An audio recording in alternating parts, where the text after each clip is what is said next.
avec autour de la table et avec moi le docteur Sénéquier. Rebonjour docteur, médecin et co-directrice de l'Observatoire de la santé à l'IRIS. Rodolphe Bonas est également avec nous. Bonjour. Bonjour. Vous êtes expert en grande distribution. Oui, je commence par vous, Rodolphe Bonas. Comme toujours, et c'est pour ça que vous êtes là tous les deux, on voit que s'articule non sans mal dans cette crise le sanitaire et l'économique. L'économique avec vous, tous perdants, qu'on soit petits commerçants, grandes enseignes aujourd'hui à la mesure des restrictions qui sont prises. Eh ben oui, là on va devenir perdant-perdant hein, par définition, parce que vous savez que dans le commerce, un chiffre d'affaires non réalisé est un chiffre perdu. Hein, et là, la grosse erreur du gouvernement, c'est d'imaginer qu'en sanctionnant ou en punissant certains commerçants, d'autres vont en bénéficier. C'est faux, c'est perdu. C'est-à-dire le chiffre qu'on loupe, on ne le rattrape pas.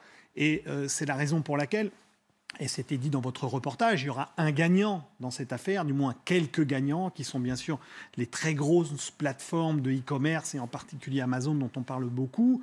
Et c'est quand même dommage, parce que derrière tout ça, il y a des emplois, il y a des commerces physiques, il y a aussi énormément d'industriels. Imaginez-vous que quand on met sous cloisonnement des rayons entiers que sont l'habillement, l'électroménager, la domotique ou bien même la déco, eh bien derrière, c'est des entreprises qui ne vont plus vendre dans des périodes cruciales. Donc oui, je pense qu'on est perdant-perdant. Le titre est bon. Un petit point technique, parce qu'on nous explique parfois que c'est pas faisable en plus de faire la distinction d'un rayon à l'autre. C'est vraiment si compliqué que ça? Alors c'est très complexe, parce qu'il faut savoir qu'un hypermarché, c'est entre 30 000 et 50 000 références. Alors tout de suite nous viennent à l'idée ces rayons qui sont très très bien balisés, c'est relativement facile. Hein, on met un grand rideau et c'est terminé. Mais en revanche, il y a beaucoup de catégories de produits qui chevauchent des produits les uns à côté des autres. Donc là, on ne parle pas de rayons, mais on parle carrément de référence à référence. Donc ça signifie quoi? Ça veut dire qu'il va aller chercher ces références. Je vous donne un exemple très précis. Il va falloir les sortir des rayons et les remettre en stock. Ce qui est très compliqué parce que les stocks sont déjà pleins. Et qu'est-ce qu'on va faire de ces marchandises qu'on ne vend pas? Là, je pense très clairement qu'on a basculé dans un commerce administré qui, malheureusement, aura des conséquences un peu catastrophiques. On a perdu la raison et le sens commun. Vous entendez l'argument sanitaire ou pas? Parce que c'est quand même ça, et avant toute chose, un argument sanitaire. Alors, je vais répondre. Évidemment qu'on entend l'argument sanitaire, mais à partir du moment où on prend une décision de cet ordre, c'est-à-dire qu'on considère qu'il y a des catégories de produits qui sont non essentielles, dans ce cas-là, il faut aller au bout du geste. Ça veut dire quoi? C'est quoi aller au bout du geste? Bout du geste, ça veut dire que ces produits ne sont plus disponibles et tout réseau ou tout dispositif commercial... y compris sur Internet. Y compris sur Internet. Ah oui. Et dans ce cas-là, vous êtes dans l'équité. Là, aujourd'hui, on n'est pas dans l'équité. On est dans l'inéquité totale, puisque certains sont punis et d'autres sont favorisés. Alors, les arguments sanitaires, puisque je le dis, tout s'articule évidemment. Docteur Sénéquier, on vous a sûrement déjà posé la question. Ça a un sens sanitaire, ce qu'on fait là, ce qu'on observe là, ou pas, à vos yeux? Aujourd'hui, on est dans l'acceptabilité des mesures. Le fait de fermer les commerces de proximité n'était pas ciblé sur les commerces en particulier, mais sur le flux de personnes. Et l'objectif d'un confinement, c'est de limiter les chaînes de transmission, donc de limiter le contact entre les gens.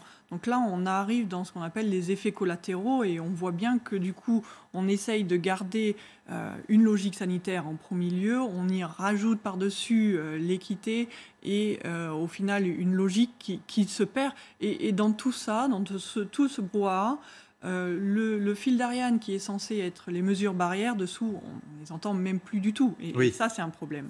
On entend, et c'est l'argument de maires qui ont pris des arrêtés, vous l'avez sans doute vu, qui seront cassés par la justice, disons les choses très clairement, qui ont pris des arrêtés pour permettre aux petits commerces d'ouvrir.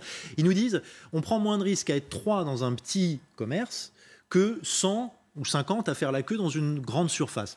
Ça, sur le plan épidémiologique, c'est un argument valable ou pas? Oui, ça a un sens, bien sûr. Oui. Donc, ça pourrait être aussi une manière de dire les petits commerçants, ils maîtrisent aussi le danger de contamination chez eux. Alors j'entends, après, c'est plus un confinement si tout est ouvert. Je pense qu'aujourd'hui, on est à la deuxième vague. Les commerçants ont eu le temps d'apprendre justement toutes ces mesures de précaution qu'ils ont mis en place au fur et à mesure des derniers mois. Donc oui, aujourd'hui, la grande majorité d'entre eux sont capables de limiter le risque. Une mesure barrière, c'est pas juste je contrôle le risque à 50%, ce sont des mesures additionnelles. Donc on en utilise une, on va diminuer le risque de transmission. On en utilise 2, 3, 4, on fait d'autant plus diminuer le risque de transmission. Et l'objectif, il est là. Maintenant, bien sûr que tous ces gens et qui ont à cœur de faire fonctionner leur économie c'est du gagnant-gagnant pour le client, mais pour aussi le commerçant, faire en sorte que le client se sente en sécurité pour venir. Maintenant, le fait d'avoir des commerces ouverts attire les gens à l'extérieur. Le problème, il est là. C'est ce qu'on ne veut pas. C'est le principe du confinement, Rodolphe Bonas. Alors, sur cet élément, c'est vrai, même si, en effet, tous les commerçants de France, qu'ils soient petits ou grands, sont équipés de gel hydroalcoolique, tous les commerçants de France exigent le port du masque, et tous les commerçants de France, aujourd'hui, régulent, bien évidemment, les flux au sein même des magasins.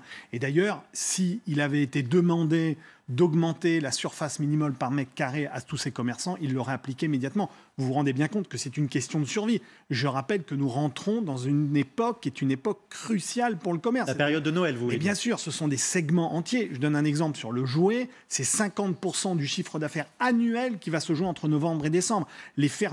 Cette fermeture administrative est une véritable catastrophe économique.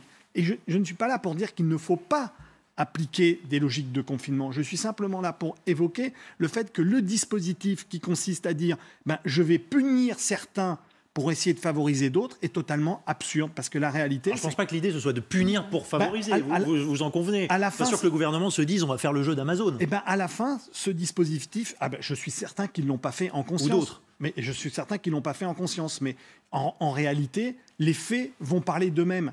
En fait, je vous donne un exemple. Un hypermarché ou un supermarché qui fait déjà un chiffre d'affaires sur ses rayons avec un petit commerce ouvert, eh bien, il ne va pas passer... Alors, ce qu'on lui dit, on lui dit, écoutez, vous ne bénéficierez pas de la fermeture des petits commerçants, on est d'accord, mais en revanche, ce qu'on va appliquer, c'est que vous allez passer de 100 à 0. C'est-à-dire que c'est plus de chiffre d'affaires du tout. C'est ça que je trouve extrêmement sévère dans la mesure. Et je vais donner juste un exemple, à quel point, finalement, on ne maîtrise pas bien ce qui se déroule. En Espagne, vous savez qu'ils ont choisi une mesure totalement inversée, puisque les Espagnols ont décidé de n'ouvrir les surfaces et les commerces jusqu'à 800 mètres carrés. Donc c'est l'inverse de ce qu'on a fait en France. Donc c'est vraiment cette logique-là qui est difficilement compréhensible. Et ce qui est aussi difficile, docteur, pour nous tous et pour les commerçants sans doute, c'est la perspective. Qu'est-ce qu'on se dit ? Là, est-ce qu'on peut raisonnablement se dire, si on ferme tous les petits commerces, une partie des grandes enseignes, en tout cas des rayons, dans un mois, est-ce qu'on peut repartir un peu normalement ? C'est un peu ça qu'on a en tête. Alors c'est faisable ça ou pas ? C'est surtout ce qu'il ne faut pas faire. Là, D'accord. Je vous arrête de suite. Tout de suite, alors arrêtez-moi. Je suis désolée de ça. Je ne suis pas là pour répandre l'angoisse ou la catastrophe, mais on a eu cette première vague. On a fait ce confinement qui a relativement bien marché. On a eu un R0, donc le facteur de reproductibilité du virus, qui était inférieur à 0, donc une épidémie qui était décroissante. Est arrivé l'été, on a tous considéré ça comme un événement unique, le confinement, et puis c'est terminé. On a tous voulu rattraper, que ce soit l'économie, le social, le personnel, de revoir les amis, la famille.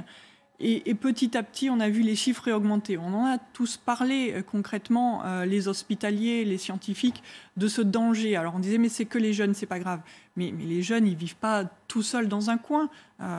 Petit à petit, ça a touché toute la population et à un moment donné, et on y est aujourd'hui, les populations vulnérables. C'est 33% de la population française, les personnes vulnérables. Ce sont les personnes de plus de 65 ans, ce sont les personnes en situation d'obésité, d'hypertension et de diabète et d'autres comorbidités. Donc il ne faut surtout pas repartir comme avant, début décembre, mais est-ce que c'est même envisageable ? C'est-à-dire qu'avec le recul qu'on a sur l'évolution de la maladie, est-ce que dans un mois, avec le confinement tel qu'on le vit, on peut raisonnablement espérer pouvoir rouvrir en partie ? Si chacun d'entre nous, pendant ce mois-là, étant raisonnable, en respectant les mesures barrières, et là j'insiste là-dessus, je parle des mesures barrières, c'est-à-dire ce qu'on sait, on maintient une distanciation sociale, on maintient les fenêtres aérées, on met le masque quand cela n'est pas possible.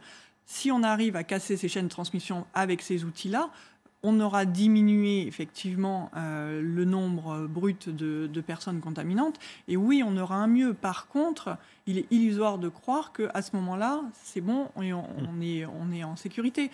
On est en hiver, on a les épidémies de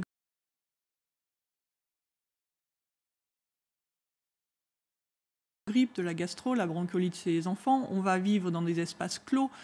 Il faut prendre en charge tout ça. Et il faut y penser maintenant, parce que cette nouvelle normalité qu'on a évoquée maintes fois, mais dont il est très difficile de se saisir, et je dirais c'est humain. Si on se saisit de cette nouvelle normalité, ça veut dire qu'on accepte le fait que tout ce que l'on fait au quotidien doit être fait différemment.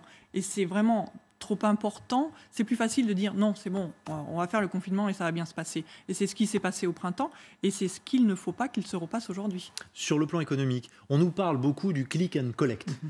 Pour traduire, si je vais sur Internet, je commande et je vais le chercher.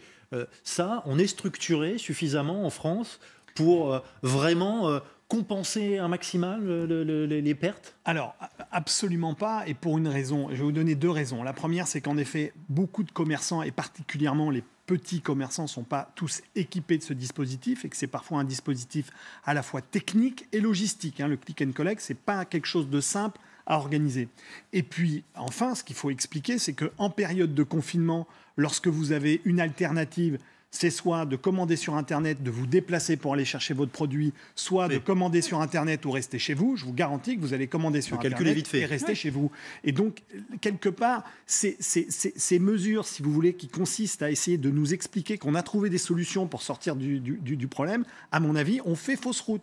Et je veux vraiment insister sur un point. Je crois que les commerçants de France, qu'ils soient petits ou grands, ne sont pas contre les mesures sanitaires qui sont présentées. Bien au contraire, ils ont su les appliquer déjà au premier confinement. On est totalement contre l'irrationalité dans laquelle on finit par tomber et dans la logique d'un commerce qu'on appelle administré qui va finir oui, mais vous savez, j'entends ce message, mais vous l'avez dit souvent, docteur, sur ce plateau, il faut qu'on accepte aussi les mesures pour les appliquer. Et c'est vrai qu'à force d'entendre dire que c'est irrationnel ou incohérent, on finit par se dire, mais à quoi bon? C'est ça la difficulté. L'effort inutile n'existe pas. Bien sûr. C'est vrai pour la situation sanitaire, mais c'est vrai aussi pour la situation économique. Si je peux avoir mon livre chez moi livré dans ma boîte aux lettres, pourquoi je vais sortir, de faire une attestation et aller le chercher, attendre que le livreur arrive et ainsi de suite. Donc aujourd'hui, quand on dit finalement les gens ne se sentent pas assez concernés, c'est de manière globale. C'est je me sens concerné et je fais attention dans ma vie au quotidien, mais je me sens concerné aussi sur l'économie de mon entourage, de mon environnement local et économique, et je fais l'effort d'aller chercher ce livre à la librairie parce que je suis bien contente qu'elle existe finalement. C'est ça. On voit que la responsabilité individuelle à tous les niveaux, un mot. Mais elle est parfois difficile à faire passer et c'est pour ça que c'est assez compliqué. Et aujourd'hui, oui, réveillons les consciences des Français et en même temps demandons beaucoup de cohérence au gouvernement.